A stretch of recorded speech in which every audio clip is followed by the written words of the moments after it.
De Dieu, il n'existe pas de peuple qui ignore l'existence de Dieu. Chaque peuple, à un moment donné de sa vie, s'est interrogé sur l'origine de ses ancêtres primordiaux et de son environnement.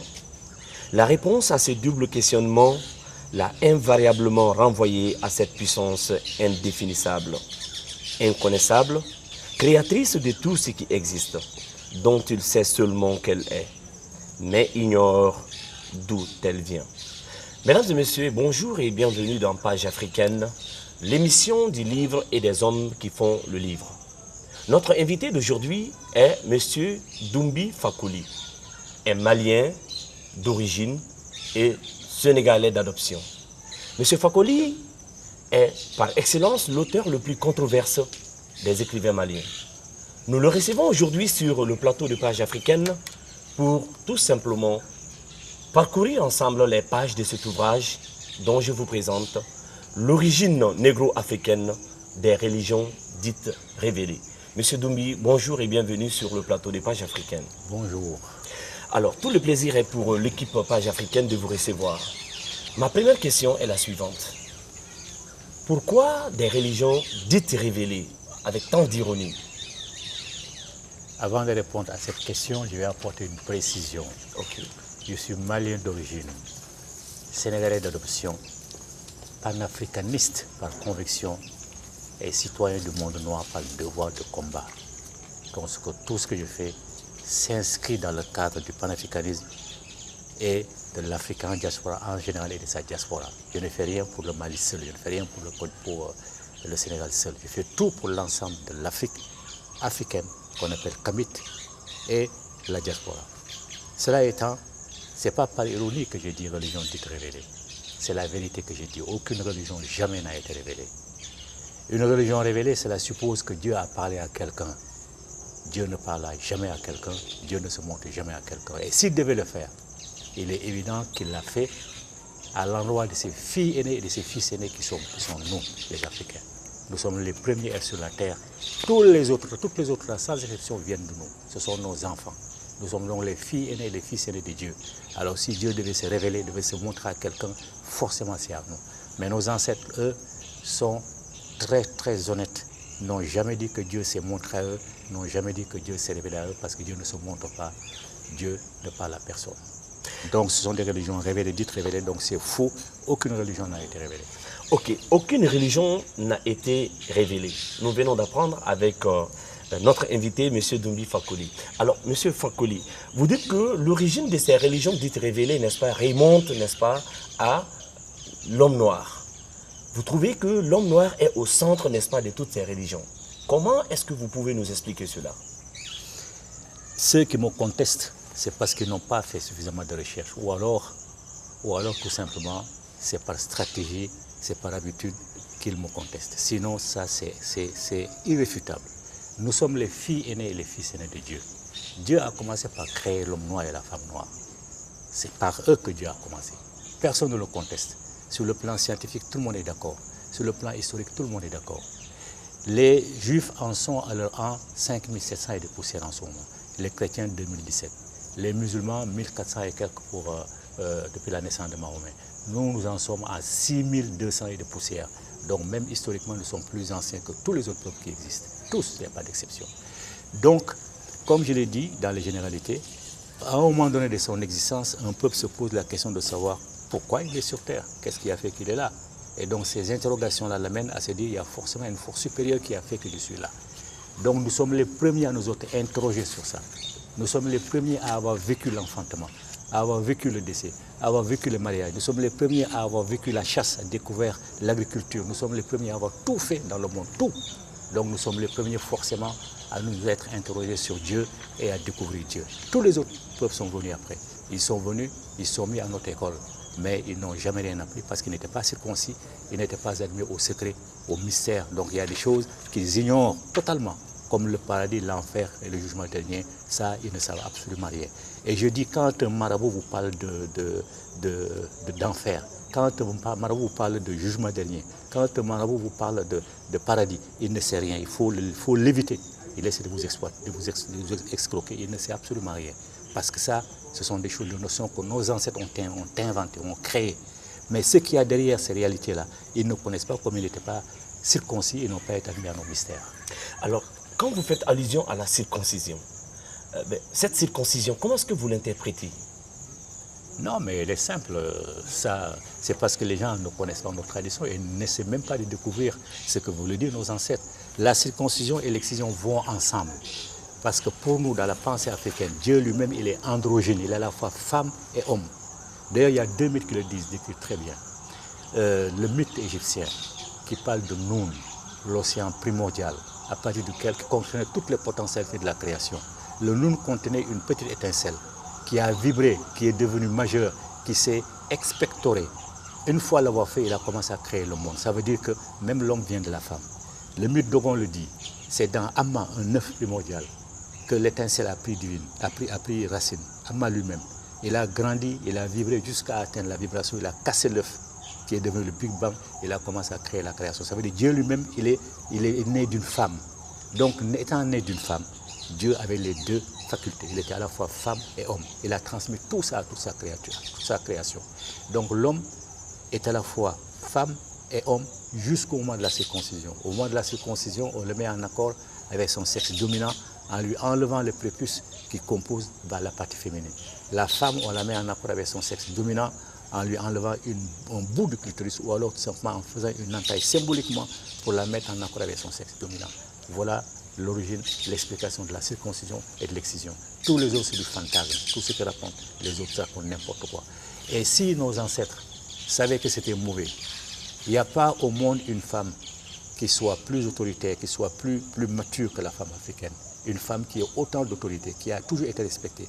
Si nos aïeux, si ça ne leur convenait pas, ils auraient dit aux hommes arrêtez, les hommes auraient tout de suite arrêté. Mais l'excision, c'est simplement symbolique, une petite entaille. Ce n'est pas ce qu'en disent les autres, sont les Arabes, les musulmans, qui enlèvent tout le clitoris. Et ça n'a rien à voir, ça n'a jamais été africain, ça. Alors, vous parlez aussi n'est-ce pas, de cette juxtaposition entre ces religions dites révélées, comme vous le dites si bien. En parcourant votre livre, on a vu que vous comparez souvent le prêtre, l'imam, n'est-ce pas, avec des données culturelles. Comment est-ce que vous arrivez à agencer tout ceci? Non, mais le prêtre, lui, il suit une tradition, la tradition de son peuple, pas sa religion. Le peuple romain? Oui, ou le peuple juif. Les chrétiens viennent des juifs, hein, ils ont adapté tout simplement. Les musulmans, c'est pareil, ils adaptent seulement la tradition arabe. Ils parlent de religion, mais la religion n'existe pas. Mais excusez-moi de vous couper la parole, quand vous parlez que les musulmans adoptent, n'est-ce pas, le comportement arabe, je le disais tantôt, n'est-ce pas, bien avant ce plateau, en échangeant avec vous, je l'ai dit, en islam par exemple, lorsqu'on dit bonjour, c'est sabah al-khair. Mais lorsqu'on le dit en tant que religion, on dit salam alaikum. Donc salam alaikum n'est pas forcément une langue arabe. Mais sabah al-khair, c'est la langue arabe.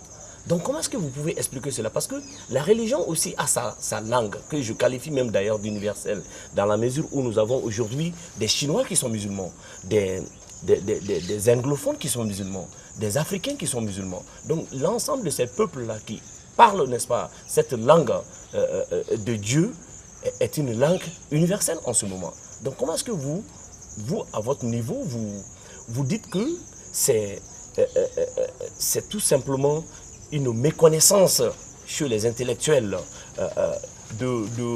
d'opposer la tradition à la culture et d'opposer la tradition à la civilisation. Comment est-ce que vous pouvez interpréter cela, monsieur?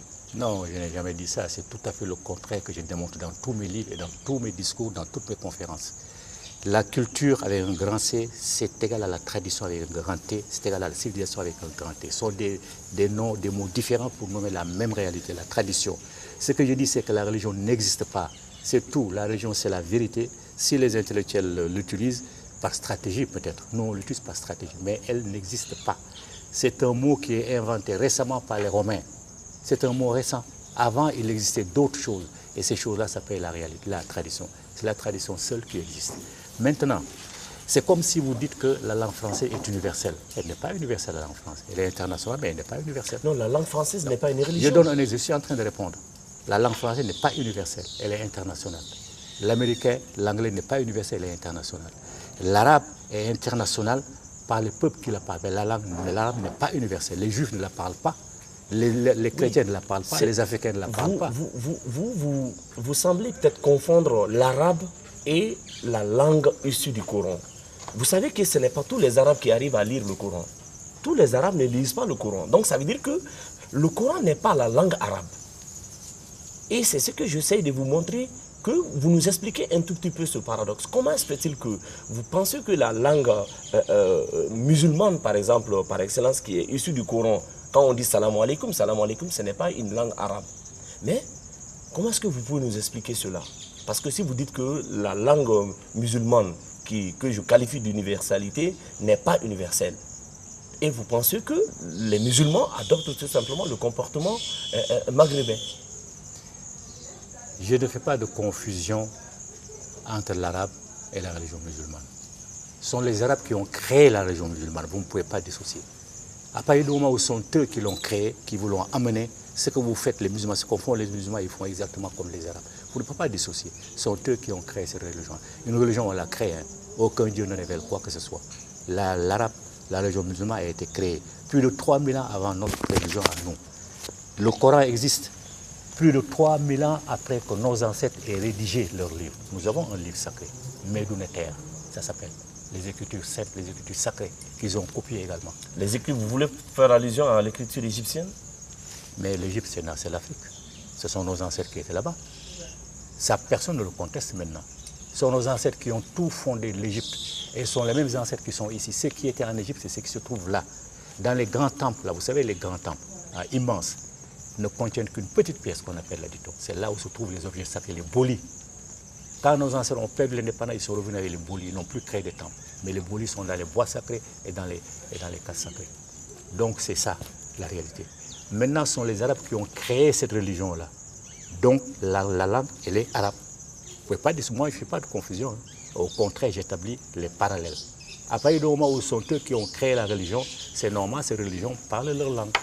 Et c'est normal que ces religions-là parlent de leur tradition. Un Africain musulman, il fait exactement comme les Arabes. Il se marie comme les Arabes, il bâtit ses enfants comme les Arabes, il enterre ses morts comme les Arabes, il s'habille même comme les Arabes, il parle comme les Arabes, il fait tout comme les Arabes. Il adopte même leur habitude culinaire. Mais est-ce que Donc vous ne pouvez pas dissocier l'Arabie de la religion musulmane. Elle est musulmane. Et aucune religion jamais n'est tombée du ciel. Ce sont les hommes qui les rédigent. Nos livres sacrés sont d'authentiques livres sacrés. Il n'y a pas l'histoire, il n'y a pas une seule ligne qui concerne un être humain. Il n'y en a pas. Donc vous voulez dire que Jésus n'a jamais existé, que Mohammed, paix et salut sur lui, n'a jamais existé. C'est ce que vous voulez dire? Non, là, vous allez un peu plus loin, mais je vais vous soutenir. J'ai toujours soutenu dans tous mes discours, peut-être même ici, c'est dedans. Jésus n'a jamais existé, Moïse n'a jamais existé. Je n'ai pas parlé de Mohammed parce que ça ne m'intéresse pas pour l'instant. Mais si on démontre que Jésus n'a jamais existé, si on démontre que Moïse n'a jamais existé, ça veut dire que les livres qu'on leur attribue sont nuls, ce n'est pas la vérité. Même les descendants des Juifs à l'heure actuelle reconnaissent volontiers que la Bible, l'Ancien Testament, est un tissu d'histoire totalement mensongère. Absolument rien n'est vrai dedans. Moïse, il y a deux chronologies qui essaient de situer le moment où Moïse a vécu. Il y a une chronologie qu'on appelle la chronologie longue, qui date d'un pharaon qui s'appelle Merneptah, 1300 et des poussières avant Jésus-Christ. Et il y a une autre chronologie qui part de Akhenaton, à partir de 1200 et poussières avant Jésus-Christ. Il y a 100 ans d'écart entre les deux chronologies. Est-ce qu'on peut se tromper sur l'histoire d'un être humain sur 100 ans? Jamais. Moïse, beaucoup de choses démontrent, peut-être qu'on n'a pas le temps, démontrent que Moïse n'a jamais été un personnage historique. Jamais. Jésus, c'est pareil. Jésus, c'est la combinaison de Osiris Asaré, chez nous, de Horus, le fils de Osiris. Jésus, c'est une combinaison de ces deux-là. Ils ont emprunté à Jésus ils ont emprunté à Osiris et à Horus pour construire la personnalité de Jésus. Mais Jésus n'a jamais existé. Et que dites-vous du pharaon? Mais le pharaon est une réalité. Le pharaon, c'est notre roi. D'ailleurs, aujourd'hui, on l'appelle Phari. Les Phari et les pharaons, c'est pareil. Les pharaons sont nos rois depuis les origines de l'Égypte jusqu'à l'occupation romaine. tous les pharaons étaient des Noirs authentiques. D'ailleurs, les Romains, quand ils sont venus, ils prenaient la titulature des pharaons. Mais est-ce que vous pouvez nous, histoire pour histoire, est-ce que vous pouvez nous dire un tout petit peu, n'est-ce pas, la tragédie de la noyade du pharaon qui a causé surtout sa mort? Mais ce sont des histoires, ça, ce n'est pas la réalité. Tout ça, c'est du bidon, c'est n'importe quoi qui a été écrit. Je vais vous dire la vérité. La mer Rouge, là, la mer Rouge, c'est un mensonge. Et c'est pris d'un mythe africain. D'un mythe africain, pharaon, justement, dont la princesse, dans ce mythe-là, la princesse a perdu sa bague et il y avait un initié dans la barque qui a fendu l'eau pour prendre la barque. Les Hébreux n'ont fait que copier. Cette histoire, ils l'ont copié de ça. Noé, ils ont copié Noé d'une histoire babylonienne qui a fait qu'effectivement c'est exactement la même chose. C'est un type qui s'appelle Nin-Ursap. Donc Dieu a détruit le monde et il lui a dit de construire une arche avec un couple de chaque être qui existe. Il a fait pareil et à un moment donné, il a envoyé un oiseau. L'oiseau lui a dit la terre ferme est là, ils ont accosté. Les Juifs ont pris exactement pareil, ils ont fait pareil. Moïse est la comparaison d'un grand roi plutôt qui s'appelle Sargon d'Akkadi. Lui, c'est pareil aussi. Sa mère l'a mis dans un panier d'osier, l'a mis dans l'eau et une princesse l'a ramassé et en a fait un grand personnage. C'est exactement ce que les Juifs ont pris pour donner à Moïse. C'est-à-dire que toute la Bible est une combinaison de mensonges, de manipulations historiques, de contre-vérités. Surtout pour ce qui concerne le peuple noir. Mais tout ce que la Bible a dit sur le peuple noir est totalement faux et on peut le démontrer. Mais que dites-vous aujourd'hui de cette trace historique, n'est-ce pas, de l'époque pharaonienne au niveau de l'Égypte et avec cette histoire de Moïse et du pharaon? Que dites-vous aujourd'hui de ces traces de l'histoire qui sont en Égypte? Ce n'est pas de l'histoire, c'est de la manipulation. Ce sont des mensonges que l'on tente de faire, de rendre historiques, mais qui n'ont jamais existé. Ce qui est historique, ce sont les temples. Elle est là, ils sont là les temples. Ils sont là les temples dans leur grande majesté, dans leur majesté. Les pharaons sont là avec leur momification, les objets qu'ils ont créés. Tout ça, c'est historique. Mais quand vous parlez ainsi, et pourtant dans le Coran, Dieu dit qu'il fera, n'est-ce pas, des restes du pharaon, n'est-ce pas, de la dépouille du pharaon, n'est-ce pas, un exemple pour les hommes actuels pour avoir peur, n'est-ce pas, du châtiment divin. Que dites-vous de ce passage au niveau du Coran, dans le Coran? Je viens de dire qu'il n'existe pas de livre sacré, il n'existe pas de religion dite révélée. Ça n'existe pas. Tous ces livres ont été écrits par des humains. Ce sont des humains qui ont écrit le Coran. Ça vous plaît, ça vous déplaît, ça déplaît à ceux qui m'écoutent, mais c'est la stricte réalité. Le Coran a été écrit par des êtres humains. Et je dis, il a été écrit plus de 3000 ans avant nos écrits à nous. Donc le Coran ne peut rien dire. Ce Dieu-là, Allah, ne peut rien savoir ce que les dieux qui l'ont précédé ont déjà su. C'est-à-dire le Dieu, notre Dieu à nous. Allah ne peut rien dire de plus. Et si le Coran a dit ça, il est clair que ceux qui ont écrit ce passage-là ont menti, ils savent qu'ils ont menti. Ça n'existe pas. Jamais aucun pharaon n'a été noyé. Jamais. Jamais le déluge n'a eu lieu. Jamais. Mais j'ai dit que les ancêtres, plutôt les descendants de ceux qui ont créé ces histoires-là, reconnaissent que ce sont des mensonges, reconnaissent que c'est farfelu ces histoires-là. Tout le monde le reconnaît. Alors, histoire farfelue, révélation, pas de révélation. Alors, jusqu'où aujourd'hui cette étude que vous menez, cette science que vous prenez aujourd'hui, doit mener, n'est-ce pas, l'Afrique? Parce que vous dites que votre combat, c'est juste un combat panafricain. Donc, juste où vous voulez que ce combat vous mène? Non. Nous, on sait que sans libération spirituelle et culturelle, jamais l'Afrique ne sera libérée. L'Afrique ne peut pas être libre en étant musulmane, en étant chrétienne, en étant juif, en étant tout sauf elle-même. Ce n'est pas possible. Vous ne pouvez pas. On ne peut pas se réaliser dans la peau d'un arabe parce qu'on n'est pas arabe. Aucun de nos ancêtres n'est arabe. Regardez, tous les jours, on dit des Ousmane, des Fatoumata, des Pascal, des Janine. Jamais on ne dit Soundiata. Il y a des Ngolo aussi, des Ndji, des Zan. Oui, mais ça, vous entendez ça combien de fois dans la journée? Dans la journée, ce sont les Ousmane, les non-musulmans et chrétiens qu'on entend. Vous pensez que les noms étaient un handicap pour le développement? Un gros handicap pour le développement. Parce que ça nous coupe de nos relations avec nos ancêtres. Vous dites Ousmane, quel est votre ancêtre qui s'appelle Ousmane? Ça n'existe pas. Quels sont les vrais ancêtres qui sont Ousmane, ou Mahomet, ou Fatoumata, ou Pauline, ou Jacques? Ça n'existe pas. Donc vous n'avez aucun contact avec vos ancêtres. Voilà une autre forme d'aliénation qui fait que jamais nous n'allons prendre conscience. Nous déplaçons notre conscience historique vers l'extérieur de l'Afrique. Ça nous envoie vers l'Arabie, ça nous envoie au Moyen-Orient, chez les Juifs, chez les chrétiens, n'importe où, mais sauf en Afrique. Donc nous n'avons aucun repère. À partir du moment où vous n'avez aucun repère, mais nous ne pouvons pas nous construire, ce n'est pas possible. Donc les noms, il faut les rejeter. Si on veut être nous-mêmes, il faut se ressourcer sur le plan spirituel et sur le plan culturel. Tant qu'on sera, on va aller dans les directions des autres, on ne s'en sortira pas. D'ailleurs, les Noirs, ils vivent une contradiction permanente. Comment peuvent-ils se considérer comme les égaux des Arabes, alors qu'ils considèrent les ancêtres des Arabes comme supérieurs à leurs propres ancêtres? Comment les chrétiens, les Noirs chrétiens peuvent-ils se considérer égaux aux Blancs, alors qu'ils considèrent les ancêtres des Blancs supérieurs aux leurs? À partir du moment où tu considères les ancêtres de notre peuple supérieurs à tes ancêtres, mais tu es son esclave. Mais aujourd'hui, lorsque vous prenez, je vois que vous mettez beaucoup l'accent sur le nom, sur les attributs du nom, sur le comportement africain, sur, n'est-ce pas, le langage africain. Alors, aujourd'hui, dans ce combat de panafricain, si on vous demande aujourd'hui de donner un langage africain, quel serait ce langage? Non, ce n'est pas comme ça qu'on pose le problème. Il faut d'abord qu'on parle nos langues. Heureusement, dans le quotidien, on parle nos langues nationales. Nous, notre combat, c'est de faire en sorte qu'il y ait une langue commune à l'Afrique. Il y a plusieurs thèses. Moi, ma thèse personnelle, c'est que tout simplement, une langue qui est morte, c'est qu'on ne la pratique pas. Mais on peut la réveiller. Nous avons eu la première langue qui existait, c'est la langue égyptienne antique, authentique, qui est une langue africaine authentique qui existe aujourd'hui. Et une langue arabe? Non, jamais. Ça n'a absolument rien à voir avec l'arabe. Jamais. Peut-être l'Égypte de maintenant, mais moi je parle de la vraie langue égyptienne qui a son écriture. Nous avons créé la première écriture qui existe. Toutes les écritures découlent de la nôtre. Ce que je dis là, ce n'est pas pour nous vanter, hein, c'est que c'est la réalité. Tout le monde s'est inspiré de nous pour exister. Si sans nous, les civilisations là n'auraient pas existé. Ça n'existait pas. D'ailleurs, une petite digression. Nos ancêtres ont dessiné le jugement dernier. Dans le jugement dernier, il y a un plateau. Alors, au moment où ils ont inventé le plateau, les Blancs s'habillaient avec des peaux de bêtes. Ils n'étaient rien, ils ne connaissaient rien à la civilisation. Nos ancêtres avaient déjà créé la balance, pour vous dire.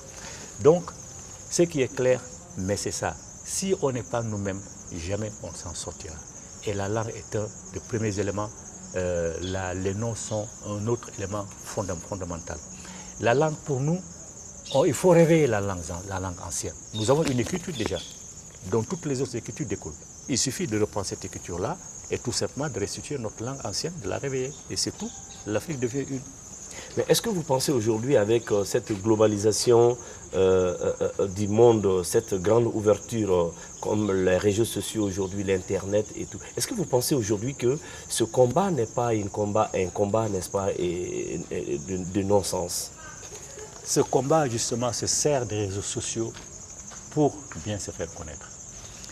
Au mois de décembre 2016, du 9 au 11, il y a plusieurs centaines de personnes qui sont venues ici au Mali pour participer à ce qu'on a appelé Mali 2016, organisé par notre association 3RNA Maya, Rassemblement pour la réhabilitation de la région néo-africaine. Plusieurs centaines de personnes sont venues. La diaspora d'ailleurs. Et c'est grâce aux réseaux sociaux qu'ils ont appris cette nouvelle-là et qu'ils sont venus. Donc les réseaux sociaux, effectivement, servent notre combat. Et quand vous parlez de village planétaire, quand vous parlez de je ne sais pas quoi mondial, mais tout ça c'est de l'arnaque des Européens. Puisque dans ce village-là, il n'existe que des sous-fifres, c'est-à-dire nous, et puis des gens qui dirigent le village, sont les Occidentaux et les autres. Donc nous ne sommes rien dans tout ça. Alors ce sont des mots qu'on crée pour nous arnaquer, pour nous tromper. Et nous, on s'engage comme ça dans ces voies-là, vraiment sans réflexion. Alors, pour le passage de témoin à cette jeunesse africaine, quel est le message que vous adressez aujourd'hui à nos téléspectateurs d'Africa Télévision? Mais ça fait plusieurs années que nous adressons le même message. Le même message. Il faut se ressourcer. Il faut revenir à la maison. Il faut oser aller se faire initier au Komo, au Domo, tout ce qu'on veut. Vaudou, mais il faut se faire initier, entrer dans la vraie tradition et laisser tout ce qu'on vous amène de l'extérieur qui ne fait que vous aliéner parce que ce n'est pas du tout vrai. L'islam ne peut jamais amener quelqu'un au paradis ou en enfer. D'ailleurs, je vous fais une dernière confidence. Chez nous, dans notre tradition, on n'a même pas besoin de prier pour aller au paradis ou en enfer. Ça n'existe pas. On n'a pas besoin de prier. Il suffit seulement de faire les choses correctement. C'est le cœur qui juge. Le jugement dernier dont je vous ai parlé d'une balance. À la mort, 40 jours après, à la mort, c'est le cœur qui est posé sur un plateau de la balance, et sur l'autre plateau de la balance, c'est une plume d'oiseau qui est posée, qui est symbolisée par une déesse. Donc c'est même une femme chez nous qui décide si quelqu'un va au paradis ou en enfer. Ce n'est pas un homme. Donc c'est l'ensemble des actions que le cœur a posées, parce que le cœur est le siège de la conscience et de l'intelligence. Contrairement à ce que les autres pensent que c'est le cerveau, ce n'est pas vrai. Le cerveau exécute les ordres du cœur. Donc ça dépend des actions que le cœur a posées. Si le cœur est plus lourd que la plume d'oiseau, la personne revient dans le cadre de la réincarnation. Si le cœur est aussi léger ou moins léger, la personne n'a plus besoin de se réincarner. La personne va au paradis. Mais notre paradis, c'est la fusion ou le retour fusionnel avec Dieu pour mettre fin au cycle de la réincarnation. Donc c'est ça la réalité chez nous. Donc pour inviter nos jeunes, nos enfants là, à ne pas perdre leur temps à aller faire des prières inutiles, mais à se consacrer à la construction de l'Afrique. Et ça se fait d'abord en étant africain soi-même. Il faut qu'ils soient des Africains, qu'ils s'identifient à leurs ancêtres, qu'ils renouent avec leurs ancêtres, à leurs sources. Ce sont seuls les ancêtres qui peuvent nous aider. Aucun ancêtre d'aucun peuple ne peut nous aider. Parce qu'ils ne nous connaissent même pas. Les Ousmane ne nous connaissent pas. Les Fatmata ne nous connaissent pas. Les Paul, Françoise, Marie ne nous connaissent pas. Ils ne connaissent que ceux qu'ils ont laissés derrière eux. Ceux qui nous connaissent, nous, sont les Sunyata, ce sont les Babemba, ce sont les autres, les Chaka, les Fakoli.